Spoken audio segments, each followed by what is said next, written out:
ಅಮರ್ ಎಂಬ ಹುಡುಗ ಹಾಸ್ಟೆಲ್ನಲ್ಲಿ ವಾಸವಾಗಿದ್ದ. ತಂದೆ ತಾಯಿಯರ ಅಚ್ಚುಮೆಚ್ಚುವನಾಗಿದ್ದ. ಈತ ಆತನ ಒತ್ತಾಯಕ್ಕೆ ಮಣಿದು ಓದಲು ಊರಿಗೆ ಕಳುಹಿಸಿದರು. ಇಡೀ ದಿನ ಸೋಷಿಯಲ್ ಮೀಡಿಯಾದಲ್ಲಿ ಕಳೆಯುತ್ತಿದ್ದ. ಅವನು ಆನ್ಲೈನ್ನಲ್ಲಿ ಕಾಮೆಂಟ್ ಮಾಡುವ ಚಟವನ್ನು ಹೊಂದಿದ್ದ. ಯಾವುದೇ ವಿಡಿಯೋ ನೋಡಿದ ನಂತರ ಕಾಮೆಂಟ್ ಮಾಡುತ್ತಿದ್ದನು.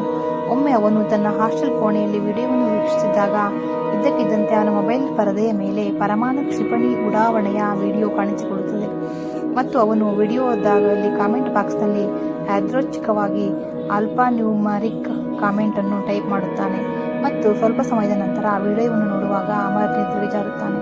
ಆದರೆ ಇದ್ದಕ್ಕಿದ್ದಂತೆ 2 ಗಂಟೆಗೆ ಅಮರ್ ಕೋಣೆಯ ಬಾಗಿಲನ್ನು ಯಾರೋ ಬಡಿಯುತ್ತಾರೆ.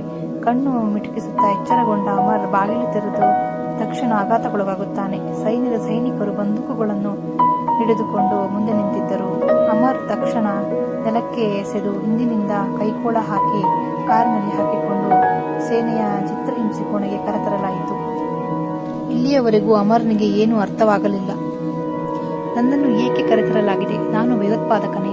ಸೇನಾ ಯೋಧರು ಯಾವುದೇ ಉತ್ತರ ನೀಡುತ್ತಿಲ್ಲ. ಸ್ವಲ್ಪ ಸಮಯದ ನಂತರ ಮಹಿಳಾ ಸೇನಾಧಿಕಾರಿಯೊಬ್ಬರು ಚಿತ್ರಹಿಂಸೆ ಕೋಣೆಗೆ ಪ್ರವೇಶಿಸುತ್ತಾರೆ. ಮಹಿಳಾ ಅಧಿಕಾರಿ ಬಂದ ಕೂಡಲೇ ಅಮರ್ಗೆ ಕಪಾಳ ಮೋಕ್ಷ ಮಾಡುತ್ತಾಳೆ.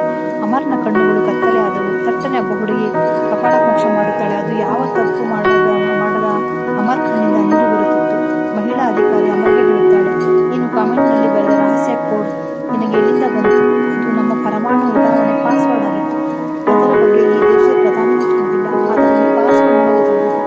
ಖಂಡಿತ ನೀವು ನಮ್ಮ ಸಿಸ್ಟಮ್ ಅನ್ನು ಹ್ಯಾಕ್ ಮಾಡಿದ್ದೀರಿ. ಅಮರ್ಗೆ ವಿಷಯ ಅರ್ಥವಾಯಿತು.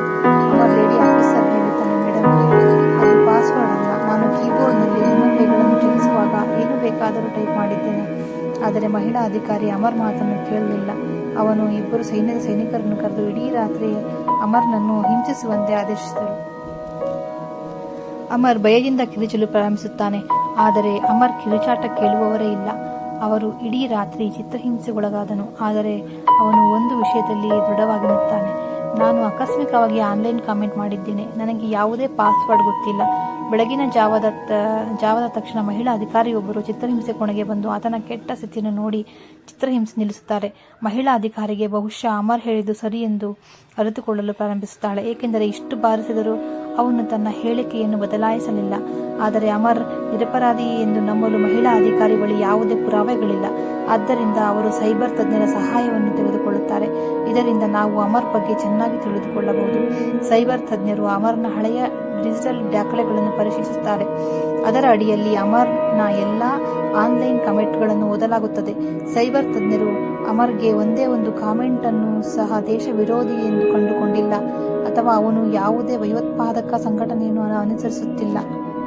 ಅಮರ್ ಕ್ರಿಮಿನಲ್ ಅಲ್ಲ ಎಂಬುದು ಸಾಬೀತಾಗಿದೆ. ಆದರೆ ಅಮರ್ ಇಷ್ಟು ನಿಖರವಾದ ಪಾಸ್ವರ್ಡ್ ಅನ್ನು ಹೇಗೆ ಬರೆದನು ಎಂಬ ಅನುಮಾನ ಮನಸ್ಸಿನಲ್ಲಿ ಮೂಡಿತ್ತು. ಅಮರ್ ಆಸ್ಪತ್ರೆಯಲ್ಲಿ ಕೆಲವು ದಿನಗಳ ಕಾಲ ಚಿಕಿತ್ಸೆ ಪಡೆದು ಬಿಡುಗಡೆಗೊಂಡಿದ್ದಾರೆ. ಸೇನೆಯ ವಶದಿಂದ ಹೊರಬಂದ ನಂತರ ಅಮರ್ ನೆಮ್ಮದಿ ನಿಟ್ಟುಸಿರು ಬಿಡುತ್ತಾನೆ. ಸೇನೆಯ ತಂಡವು ಅಮರ್ನ ಮೇಲೆ ರಹಸ್ಯವಾಗಿ ಕಣ್ಣಿಟ್ಟಿದೆ. ಆದರೆ ಅಮರ್ ಅಸಡ್ಡೆ ಮತ್ತು ತನ್ನ ಸಾಮಾಜಿಕ ಮಾಧ್ಯಮದಲ್ಲಿ ಬ್ಯುಸಿಯಾಗುತ್ತಾನೆ. ಕೆಲವು ದಿನಗಳ ನಂತರ ಅಮರ್ ಒಬ್ಬ ಸಾಮಾನ್ಯ ಹುಡುಗ ಎಂದು ಸೈನ್ಯಕ್ಕೆ ಮನವರಿಕೆ ಆಗುತ್ತದೆ. ಆದ್ದರಿಂದ ಅವರು ಅವನನ್ನು ಅನುಸರಿಸುವುದು ನಿಲ್ಲಿಸುತ್ತಾರೆ. 15 ದಿನಗಳ ನಂತರ ಪರಮಾಣು ಕ್ಷಿಪಣಿ ಸ್ವಯಂಚಾಲಿತವಾಗಿ ಸಂಶೋಧನಾ ಕೇಂದ್ರದೊಳಗೆ ಸ್ಫೋಟಗೊಳ್ಳುತ್ತದೆ ಮತ್ತು ಅಮರ್ ತನ್ನ ಕಂಪ್ಯೂಟರ್ ಮುಂದೆ